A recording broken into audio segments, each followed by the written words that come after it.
வணக்கம் உறவுகளே, எல்லாரும் எப்படி இருக்கீங்க? நல்லா இருக்கீங்களா? இன்னைக்கு வந்து எங்களோட லவ் ஸ்டோரி தாங்க நான் சொல்ல போகிறேன். நான் வந்து 10th படிச்சுட்டு இருந்தேங்க.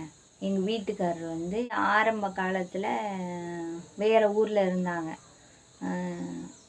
வேறு ஊரில் இருந்துட்டு, அதாவது எங்கள் ஊர்லேயும் ஒரு ஒரு ஓட்டு வீடு அவங்களுக்கு இருந்துச்சு. அங்கே அவங்க வந்து வேறு ஊரில் இருந்தாங்க. அங்கேயும் அவங்களுக்கு ஒரு வீடு இருக்குது. அங்கே தான் அவங்க இருந்தாங்க. இந்த எங்கள் ஊரில் வந்து திருவிழா இது நடக்கும்போது அந்த மாதிரி வந்துட்டு போவாங்க. திருவிழா, பொங்கல், தீபாவளி அந்த மாதிரி நல்ல நாளுக்கு வந்துட்டு போவாங்க. வந்துட்டு போகும்போது யதார்த்தமாக நான் ஒரு டைம் பார்த்தேங்க. எப்போ பார்த்தேன்னா, நான் எங்கள் அம்மா வீட்டுக்கு வந்து பஸ்ஸில் போயிட்டுருந்தேன். பஸ்ஸில் போகும்போது இவர் வந்து ஊருக்கு போயிட்டுருந்தார். ஐடி முடிச்சுட்டு ஊருக்கு போயிட்டுருந்தார். அப்போ அதுக்கு முன்னாடி வரப்போக இருந்தார். அப்போ நான் அவ்வளவா அவரோட பேசுனதில்லை. அவ்வளவா அவர் முகத்தையும் நான் தெளிவாக பார்த்ததில்லை. அன்னைக்கு தாங்க நான் அவர் முகத்தை தெளிவாக பார்த்தேன். எங்கள் அம்மா வீட்டுக்கு பஸ்ஸில் போகும்போது அவர் வந்து ஊருக்கு பேக் பண்ணிவிட்டு பேக்லாம் எடுத்துகிட்டு ஊருக்கு போய்கிட்டு இருந்தார். அந்த பஸ்ஸில் வந்து நான் வந்து சீட்டில் உட்காந்துருந்தேன். அவர் வந்து டிரைவருக்கு பக்கத்தில் நின்றுட்டு இருந்தார். அப்போ வந்து நான் இங்கே வந்து ஊரில் இங்கே இருக்கும்போது நான் அவரை பார்த்துருக்கேனே தவிர்த்து அவர் ஃபேஸ் வந்து நான் ஒழுங்காக பார்த்ததில்ல. பார்த்து சிரிச்சிருக்கேன். பக்கத்து எங்கள் அம்மாச்சி வீட்டுக்கு ஒரு 4 வீடு தள்ளி தான் அவங்க வீடு. பார்த்து சிரிச்சிருக்கேன். சிரிச்சதோடு சரி, ரொம்ப பேசுனதுலாம் கிடையாது. அப்போ பஸ்ஸில் போகும்போது அவர் யதார்த்தமாக என்னை பார்த்தாரு. பார்க்கும்போது நான் சிரித்தேன். சிரிச்சுட்டு அப்புறம் அவர் பஸ்லேருந்து அவர் வேறு ஊருக்கு போனார், நான் வேறு ஊருக்கு போனேன். அவர் வந்து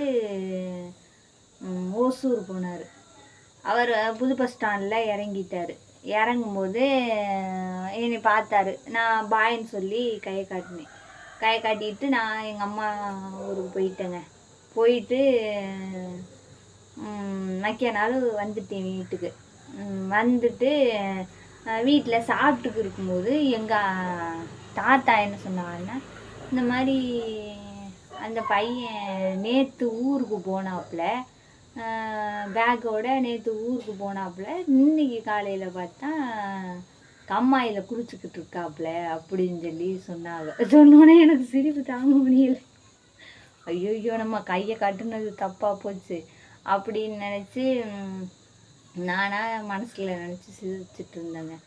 என்னடா நேற்று தான் ஊருக்கு போனார், இன்னைக்கு வீட்டுக்கு வந்துட்டோம்னு சொல்லி சொல்கிறாங்க அப்படின்னு சொல்லி நானாக யோசிச்சுக்கிருந்தேங்க. அதுக்கப்புறம் கொஞ்ச நாள் அப்படி போச்சுங்க. நான் வந்து ஸ்கூல் போவேன். 11th வந்து பக்கத்து ஊரில் ஜாயின் பண்ணியிருந்தேன். ஸ்கூலுக்கு சைக்கிள்லேயே போவோங்க.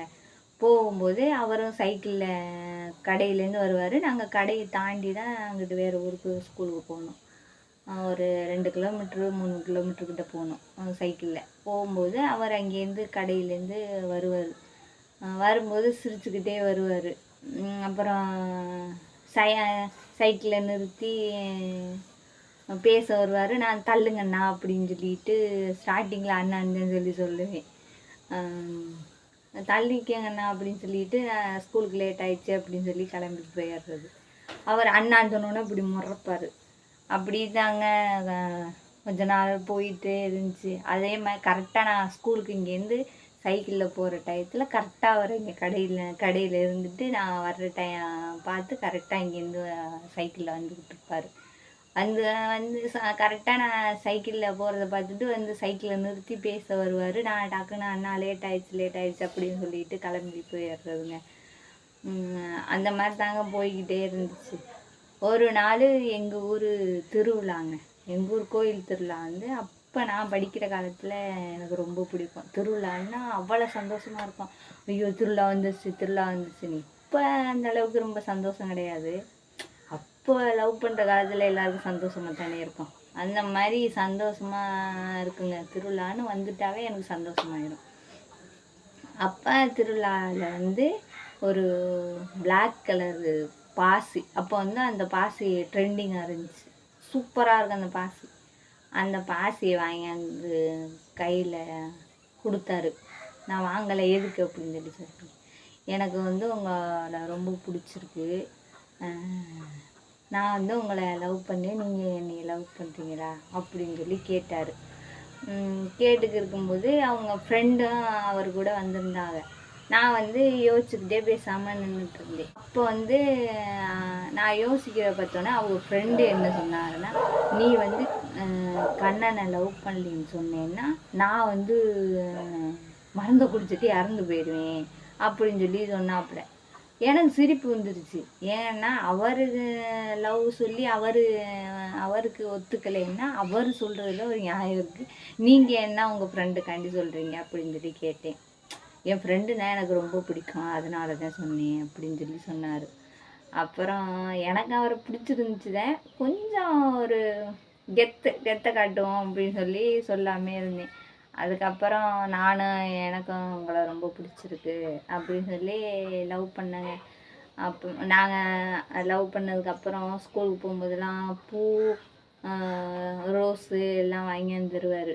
நான் தலையில் வச்சுக்கிட்டு போகிறது வைக்கிறது. அப்புறம் வீட்டுக்கு தெரிய ஆரம்பிச்சிருச்சுங்க. எங்கள் வீட்டுக்கும் தெரிஞ்சிருச்சு, அவங்க வீட்டுக்கும் தெரிஞ்சிருச்சு. எங்கள் வீட்டில் வந்து சம்மதம் தான். எங்கள் வீட்டில் என்னன்னா ஃபஸ்ட்டு வந்து திட்டுனா வச்சாங்க, வேண்டாம் உள்ளூருக்கு இல்லைன்னா வேண்டாம் அப்படின்னு சொல்லி சொன்னார். நான் ஒரே முடிவாக சொல்லிட்டேன், எனக்கு ரொம்ப பிடிச்சிருக்கு, நான் கட்டுனா அவங்கள தான் கட்டிக்குவேன், இல்லைன்னா நான் வேறு யாரையும் மேரேஜ் பண்ணிக்க மாட்டேன் அப்படின்னு சொல்லி சொன்னோன்னே திட்டிக்கிட்டே இருந்தாங்க. ஒரு வாரம் அப்படியே திட்டிக்கிட்டே இருந்துட்டு அப்புறம் சரி அப்படின்னு சொல்லி, சரி அவங்க வீட்டில் ஒத்துக்கினாங்கன்னா மேரேஜ் பண்ணி வைப்போம் அப்படின்னு சொல்லி சொல்லிட்டாங்க. ஆனால் அவங்க வீட்டில் வந்து அறவே ஒத்துக்கலைங்க. ஏன்னா ஃபேமிலி இஷ்யூஸ். அப்போ வந்து எங்கள் அம்மாச்சி அவங்களுக்குள்ள அப்போ அந்த காலத்தில் ஏதோ பிரச்சனையாக, அந்த பிரச்சனையை மனசில் வச்சுக்கிட்டு வேணாம்னு சொல்லிக்கிட்டாங்க. அவங்க வீட்டில் ஒத்துக்கலை. அவர் வந்து அவங்க வீட்டில் ஒத்துக்காமல் இருக்கணும்னு தெரியாமல் பார்க்குறது, அவங்க வீட்டுக்கு தெரியாமல் பேசுகிறது, இப்படி மாதிரியே போச்சு காலங்கள்.